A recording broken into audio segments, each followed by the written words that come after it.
Are you tired of being sick and tired with your money and your finances? If so, stay tuned. I have something special to share with you.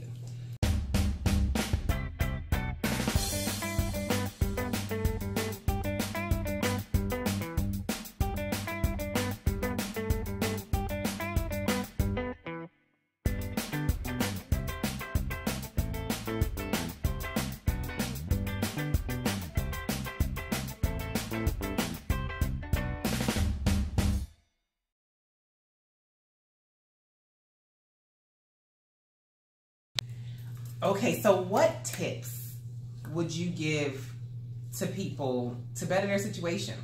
Okay, tips.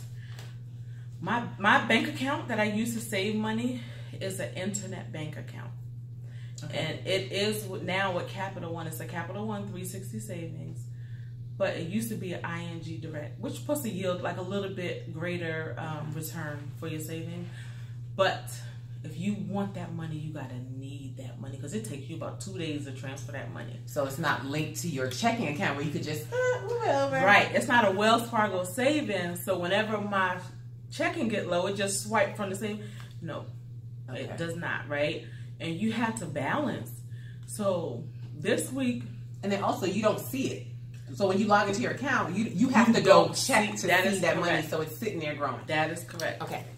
I do not have a ATM to that bank card. I don't have nothing to that account but me. I have to log in online. Okay. So the fact that I can't get to it that easy, I know it. You know it. So you have to find ways around it, right? Which means you gotta work with what you got. So when I take my checks right now, I'm contracting. And I get paid every week, which is so lovely to help build my money again. And that was one of the things that I decided to do.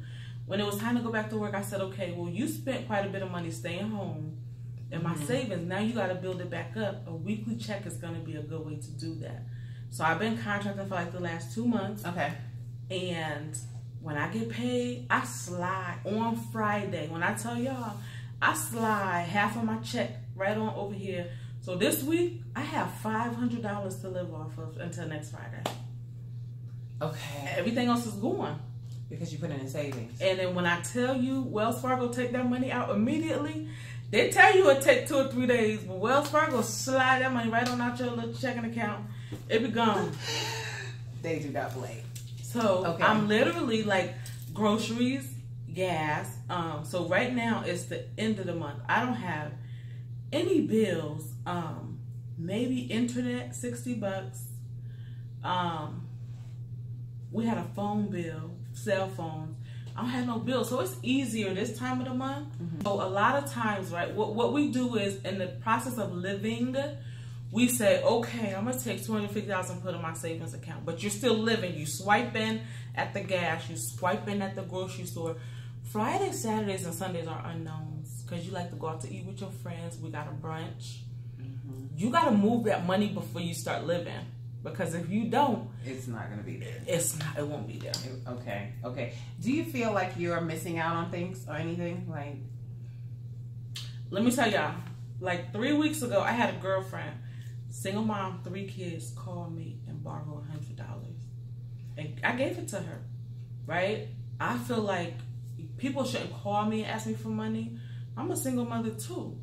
But out of my $500, I gave her $100. So out of the money that you set aside for that week, so you didn't dip into your savings, you took it out of, wow, you are really disciplined. And that's the thing. It's like, so now that's a monkey wrench for me. I got to work around my kids. My nephew is here now too. I got to work, and that's another mouth to feed, and he greedy. But I'm able to, in my living, the way I live, I'm able to work around all of these little, like if my top, but I had breaks I had to do a couple of weeks ago. I gotta work this around my little budget. And so you're not pulling out of your savings? I absolutely, when I tell you, I can't even tell y'all the last time I dipped in my savings probably was before I went back to work. That was 2 months. Wow. That takes and discipline. That's really good. I mean, so right now I'm building back up to my 10, When I get to my 10, I'm gonna take 5 out and put it on the mortgage, right? And when I get it back up to 10, I'm gonna take, because I want to pay the mortgage off. So when my birthday comes, I'll be at my goal, and my mortgage right now is like 63 or 64 something. It's gonna be in the 50s. Wow. So you want to be at a place where you do not have a mortgage payment. Okay. Why I feel like this is so instrumental, Melinda, you won't believe, like, there are people I come across, they can't even get approved for a rental property, let alone buy a home. Like, we have to start doing things differently, and I really believe in the benefits of home ownership.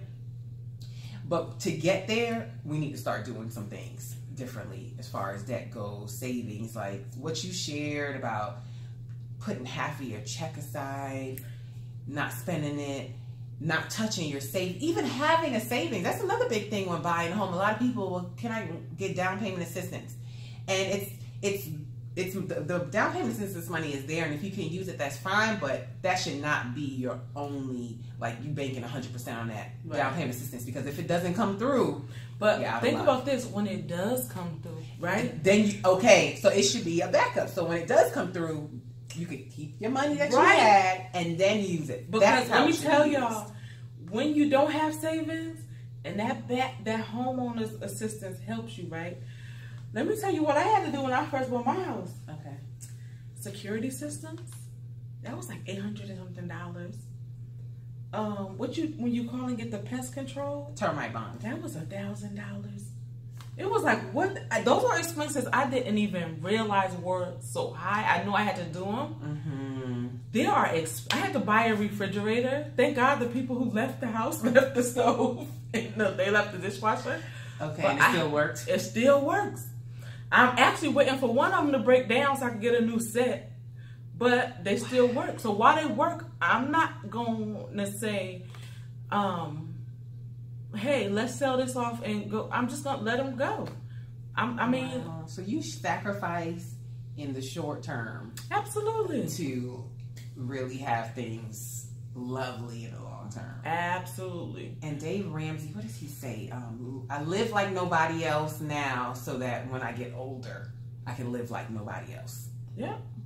And that's the thing. So like I met with my girlfriend a couple of weekends ago. She got her college degree, and her father came here, right? And I told him, I said, I don't have nobody's job to work for 30 years. I'm just not gonna do it. And you know, he said to me, he said, that's your new generation, y'all. I said, but who works if you don't have to? Why you gonna work your fingers to the bone, right? And I literally 2 years ago watched my stepmother work until she died. I think she retired 1 or 2 years, and she caught cancer and she died. When I say that cancer hit, it ravaged, right? Who wants to do that? And you work all your life living to retire, and then you retire, and then you that's never get to enjoy. Or why would anybody so you can have a big house?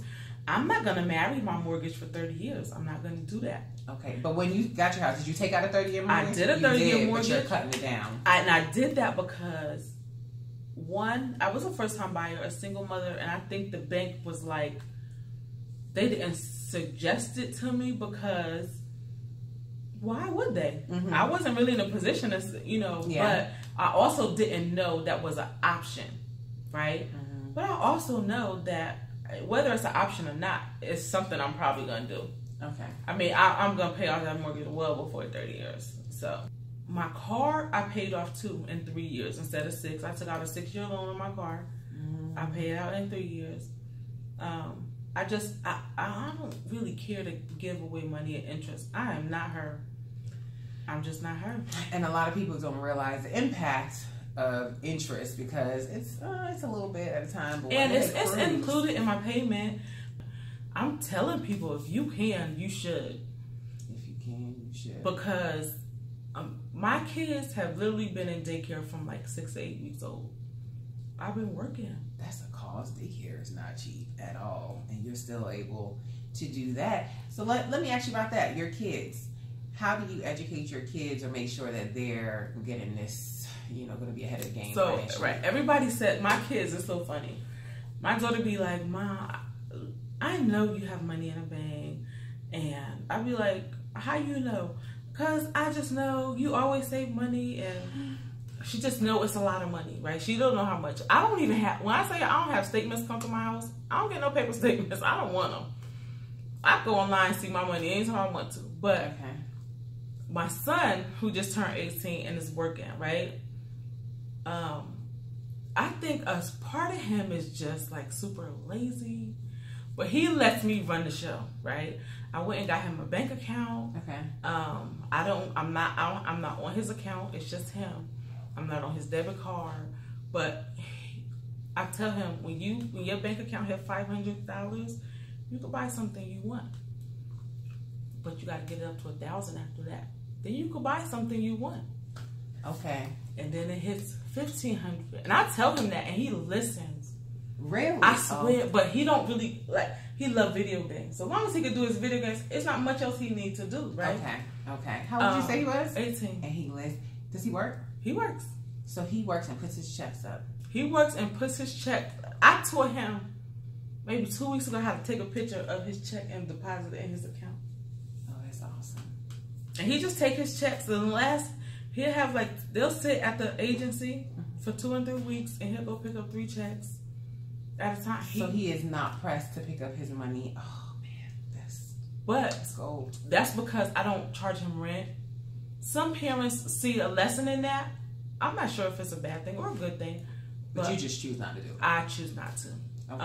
But then he's saving his money. It'd be another thing if he was out there spending and coming home with new Jordans every week. Oh my gosh! When I tell you, I gotta make him buy stuff. I'll be at the store. I'll be like, "You need underwear." He'd be like, "What?" I'll be like, "You're gonna buy these underwear." But that's just how it is. And so I'm teaching him to get to milestones because I want him to see and enjoy his own money grow. I'm trying to teach him as a man, you always have to work and you always have to have money. Okay. Right? You always have to. And hopefully when he's ready to flee and go out into the world on his own, he have that. And he know his money, because when them bills hit. Yeah, in reality, then he get married and have kids and all that. It's going to be different. Yeah. So I do want to ask you, you said that you don't plan or intend to work for 30 years. Oh yeah, we're not doing that. What do you mean? That's the American way. Doesn't everybody have to do that? Right. But don't we do it because we got mortgages for 30 years? Right? We're married to these 30-year mortgages, so we work, right? And then what we do, we get our starter homes, and then we trade up, right? And then life gets really good around 45, 50, and we trade up again. And now, next thing you know, you stuck with a $2,500, $3,000 mortgage. You gotta work. You can't not work and pay that and live that lifestyle, right? And it was something I saw a long time ago on Facebook that said, we work a ton of hours for homes that we are barely in. Wow. And to buy things that we can barely use. I'm not doing that. I'm just not doing it. Okay. And so I feel like once the house is paid off, I'm probably not going to not work, but I'm definitely going to work at my leisure. I might have other goals at that point. I do know that this house that I'm in now, I want to leave to my kids. Okay. Right? Because whatever they do in their grown-up adult life, I don't ever want them to have to pay rent. Okay. They don't have to. The house will be paid for. Y'all might have to put some money together for some taxes, but I don't want them to have to. If they choose to, that's fine. Okay. But you always gonna have a house to come to. You always gonna have a home. Y'all gonna have to figure it out when mama go. I might just leave. I might leave the house and be like, but. So, were your parents like this with you? Oh, God, no. My parents are, my dad is really good with money, I think, right? But his wife is the one who passed away with cancer a couple of years ago. So, my father is the educated one. He is, he did his 30 years at Goodyear. He made pretty decent money. He climbed the ladder, got his bonuses and raises. He owns his house. It took them 30 years to do it. Okay. They did it the traditional way. Then they moved south after that house was paid off. He's still holding on to the house though, but it's a headache for him. And he does well financially, I guess, because she had policies and 401ks, all that, pensions and stuff. She was okay. So he didn't have to do a GoFundMe. He absolutely did not. Okay. But my father is like so lost because he had this whole plan for his retirement that included her. My father is like, when I tell you, I hope he don't got a woman up there just like running through his money, because. That's okay. You know, okay. How was your mom? My mother is still like hustling and surviving, like good times, like literally. And nothing is wrong with that. Everybody's at different stages and different. No, I'm just laughing at the good times. I'm actually the only one in my family who owns a home, and I might be the only one who owns a car. I got 2 little cars that I paid off, but I think my mother has 6 kids. Okay. And out of 6 of us, I'm the only one who owns a house. Do they call you and ask you for like tips and stuff? They don't. Or everybody just thinks they're good? Well, my sisters are married. They're both married. One of them is ready to buy a house, and one of them, she can't even fathom the idea of buying a house. But yeah, and my brothers, forget it. Forget it. They're not even like nowhere financially responsible. Yeah, so we have to do better. Yeah. Yeah, we have to do better. So I asked you that question to show, because some people might think, well, she came from money, or my mother actually lived here with me for 3 years, up until probably 1.5 years, 2 years ago. And I loved having her. I did. She left, but we project kids. And I'm not even saying that to say like it's something wrong with it, but I literally went to college from the projects. So we're still in the projects. Like, my mother bought her first home after I left, and then they didn't have it for 10 years before they sold it. And they got a little equity in it, right? They got a little bit of equity, and they blew it. Nobody really, I think my mother did go for like another little condo, right? But not being educated, those association fees, I think was like $400. Yeah. Was she like in the city? Mm-hmm. Yeah. Oh yeah. Yeah. And she was like, that killed her. And then that went into foreclosure, and yeah, so there are additional costs outside of your mortgage that you have to take into consideration, like you mentioned, termite bonds and all, these other things. Of course, those are not monthly, but still, you got to educate yourself on all that it entails. But before you do that, we have to get home in order. So I hope that this information was useful, it was informative. You can take something from it to go improve your situation and to improve your lives for yourself and your families. Is there anything else that you can think of? Only other thing, right? If you're scared to check your credit, it's just you. You don't know right now. And if you find out, you're still the only person that knows. You need to know. I had no credit going to buy a house. And you know what I did? They suggested that I get a credit card prepaid. Yes. They suggest I get a prepaid credit card. And I wore that little sucker out. I wore that little $300 credit limit. I wore it out until I could get regular credit cards. Okay. Right? And then I got one credit card. And that's another thing. I don't do no credit. I don't like credit. Mm-hmm. I don't fool with credit cards. When I take my trips to Cuba, these are cash trips. If you can't do it with cash, don't do it. So when you take your trips, are you pulling that out of your savings? Absolutely not. So let me tell you, Cuba, right? I found a ticket to Cuba for $257. That's in my checking account, right? Okay. I just got to figure out how to go to the next week, right? Okay. And then we did a booking for a hotel. The booking ended up being like $1 something a person. That's cash, right? And then I take like $100 a day spending money, and I budget for that. Was in Cuba like 3 or 4 days. Wow. So, and it helps that you don't pay for everything at once. Mm-hmm. When you find tickets, you buy them. When you book the hotel, and then you take your money with you. All right, thank you guys for watching. Melinda, thank you for being so open and sharing, and I guarantee that what you have shared has motivated someone, put the fire under someone, and they're going to take something and apply it to their situation and improve their situation. So thank you, thank you, thank you. Absolutely.